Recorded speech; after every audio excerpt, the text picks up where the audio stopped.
За чанаргүй зээлийн хувь статистикээр 3 дахин бусад салбар нь өнтэй байгаад байдаг. А зээлийн хүүн 4.4-өөс 5.9% бага байна шүү.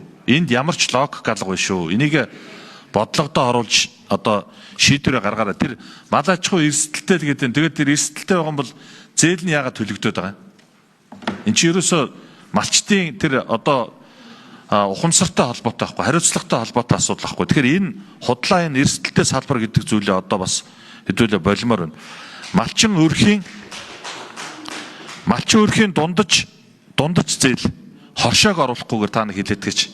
Зөвхөн одоо энэ хоршооны зээл гэдэг нэг өрхөд 50 сая гэдэг байгаа. Энийг оруулахгүйгээр зээлийн хэмжээ нь хэд байна? Энд өчүүхэн бага байгаа. Тэр нь юутай холбоотой гэхээр малыг ерөөсөө Аданс аваад тэнд банкны зардалсаад тахын байхгүй шүү дээ. Юу ч хийхгүй шүү дээ. Адансыг аваад тэрийн за Монголог харуулъя. Хоршооны зээлийг оролцуулахгүйгээр зээлийн үлдэгдэл